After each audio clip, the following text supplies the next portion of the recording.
friends, in this video I will be discussing about the features of Indian industrial relation system and industrial relations in a globalized environment.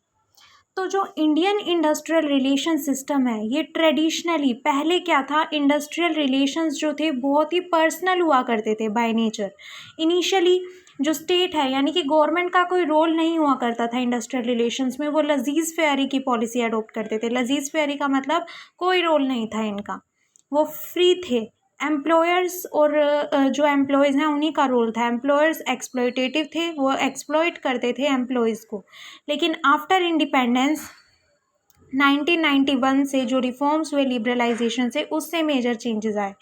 तो significant aspects क्या हैं Indian industrial relations के? सबसे पहला, week trade unionism. जो trade union था पहले क्या था, बहुत ही वीक था। Yellow trade union practices adopt की जाती थी, ठीक है। और जो रोल था ट्रेड यूनियंस का वो इनसिग्निफिकेंट था, नैरो था। और जो वर्कर्स का पार्टिसिपेशन था वो भी पुअर हुआ करता था मैनेजमेंट में। कलेक्टिव बार्गेनिंग जो थी, कलेक्टिव इंटरेस्ट जो था, कलेक्टिवली वर्क नहीं किया करते थे वर्कर्स और मैनेजमेंट। लॉन्ग हिस्ट्री है इंडिया के अथॉरिटेरियन एम्प्लॉयर्स की, डिसफंक्शनल कन्फ्लिक्ट्स की। मुंबई स्ट्राइक एक एग्जाम्पल है 1982 का। मेजर चेंजेस जो ऑब्जर्व किए गए इंडियन इंडस्ट्रियल रिलेशन में, वो ऑब्जर्व किए गए थे आफ्टर लिबरलाइजेशन। जब जो हुआ, ह्यूमन रिसोर्स मैनेजमेंट पर ध्यान दिया जाने लगा, फ्री कलेक्टिव बार्गेनिंग पर ध्यान दिया जाने लगा, lesser resistance to change, awareness increase होने लगी among the trade unions, new leadership patterns adopt किए जाने लगे, ठीक है। और जो ट्रेड यूनियन है वो इनफॉर्मल सेक्टर में वर्क करने लगी। वर्कफोर्स का जो रोल है वो इंक्रीज़ होने लगा आईटी सेक्टर में, इंफॉर्मेशन टेक्नोलॉजी सेक्टर में, ठीक है। माफिया, वेजेस डिस्पैरिटीज़, इन सभी को हम नेक्स्ट क्लास में डिस्कस करेंगे ट्रेड यूनियनिज्म वाले चैप्टर में।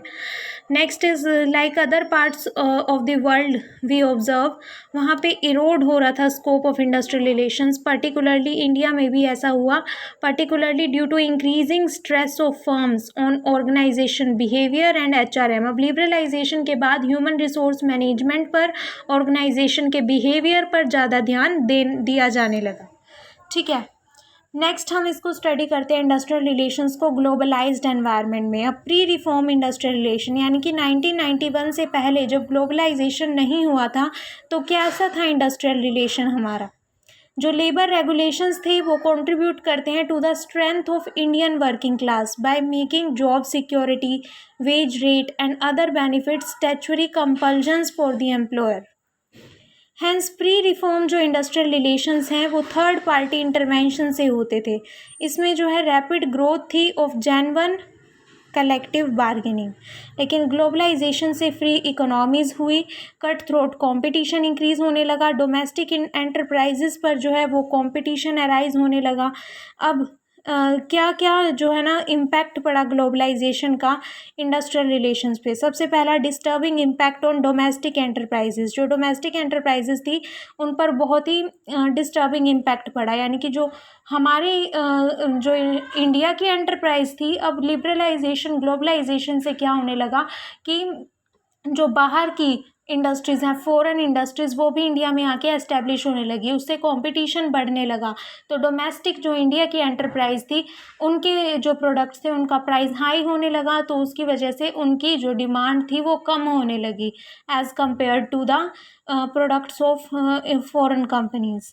Next is MNCs are bringing new culture of industrial relations. MNCs establish होने लगी, न्यू कल्चर एस्टेब्लिश होने लगा इंडस्ट्रियल रिलेशंस का। They are customer focused with global practice, ठीक है। इंडस्ट्रियल रिलेशंस जो हैं विद नेशनल और रीजनल कैरेक्टर इरोड होने लगे, MNCs इंक्रीज होने लगी।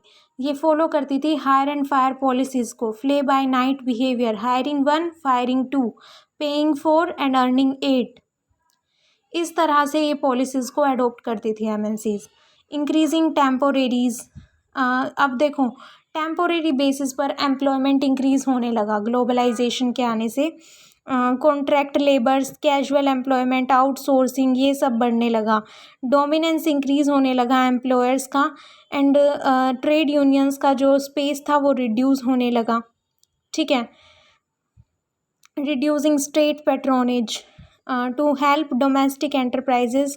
अब देखो जो स्टेट पैट्रोनेज है, गवर्नमेंट का रोल है, वो भी लेजिस्लेचर का रोल रिड्यूस होने लगा। फ्री एंटरप्राइजेज जो है वो फ्री एंटरप्राइजेज होने लगी, क्योंकि जो लिबरलाइजेशन, ग्लोबलाइजेशन हुआ, उस वजह से जो गवर्नमेंट का रोल है वो रिड्यूस हो गया, और जो एम्प्लॉयर्स हैं उनका रोल इंक्रीज़ होने लगा एमएनसीज को बढ़ावा देने के लिए, एनकरेज करने के लिए। Next is the cases of indiscipline and unjustified strike.